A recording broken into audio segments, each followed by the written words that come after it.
मेरे अति प्रियो, यीशु मसीह के नाम से मैं आपको अभिवादन करता हूँ। आपको मालूम है ना मैं कौन से जहाज से बातें कर रहा हूँ, आप पहले से जानते हैं।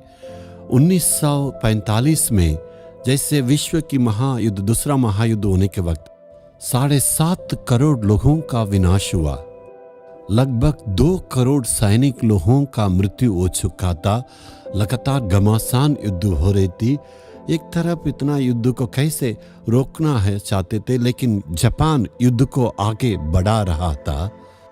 इसलिए सारे विश्व के नेता ने मिलकर ये निर्णय किया परमाणु हथियारों को इस्तेमाल करना। इसलिए हिरोशिमा नागासाकी इस दोनों शहरों पर उन्होंने निशान बना के नाश करने के लिए सोचा था। 1945 अगस्त महीना की 6 तारीख में पहला बम गिरा गया था। उसका नाम भी रखा गया, लिटिल बॉय करके उसका नाम रखा था। उसमें बड़ा विनाश हुआ। 1.5 करोड़ लोग मरे हैं और विकलांग हुए हैं। बहुत सारे लोग विनाश हुए हैं। ठीक 3 दिन के बाद अगस्त 6 तारीख को दूसरा परमाणु बम गिराया गया था। उसका नाम रखा गया फैट मैन। इसका मतलब मोटा आदमी, ऐसा एक नाम रखा गया है। उसके नमूना को यहाँ म्यूजियम में रखे हैं, हम भी जाके उसको देखे हैं। बड़ा एक विनाश हुआ था। चारों तरफ के सारे जो बिल्डिंग्स है वो पिघल गया, उसका पूरा लोहा भी पिघल गया। ऐसे लोगों का हालत क्या रहा होगा, छोटे बड़े बच्चे सारे सब विनाश हो गए। यहाँ का एक कलिसिया भी पूरा गिराया गया। उसका मॉडल को भी यहाँ पर रखे हैं और पूरी बातों को यहाँ पर लोग म्यूजियम में बना के रखे हैं।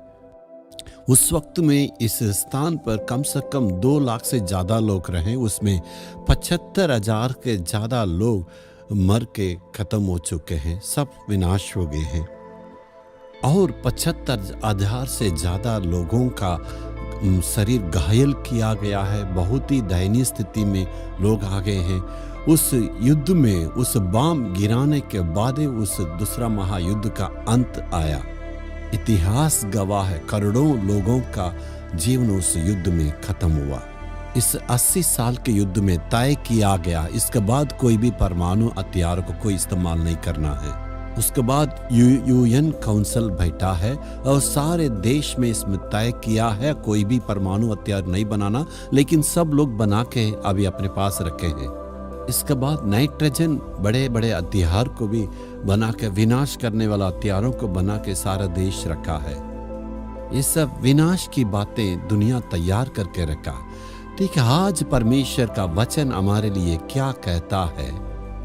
बाइबल में भजन 34 अध्याय का 7 वचन में देखेंगे, यहोवा के डरवैयों को चारों ओर उसका दूत छावनी किए हुए उनको बचाता है।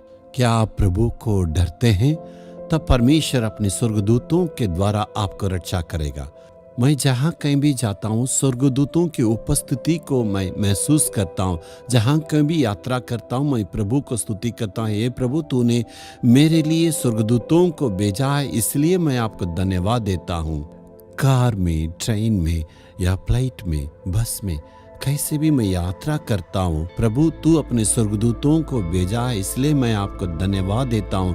ऐसे प्रभु को स्तुति करने की बातों को मैं हमेशा आदत में रखा हूँ, क्योंकि बाइबल की वचन को विश्वास करता हूँ, प्रभु पर विश्वास करता हूँ और उनकी वादा पर विश्वास करता हूँ। इसलिए बहुत सारे ऐसे मुसीबतों में प्रभु ने मुझे खतरों से बचा के रक्षा किया है। लगा किसी ने अचानक आके ऐसे मुसीबतों में, खतरों में बचाया है। जी हाँ, यदि आप बाइबल को विश्वास करने के द्वारा, वचन को विश्वास करने के द्वारा स्वर्गदूतों की उस सुरक्षा को आप महसूस कर सकते हैं। प्रभु पर हमें विश्वास करना है। इसलिए आप जहाँ कहीं भी जाएं या अपने बच्चों को स्कूल में भेजने से भी आपको कहना है, प्रभु तुम्हारे लिए अपने स्वर्गदूतों को रक्षा के लिए हमेशा तुम्हारा साथ रखा है।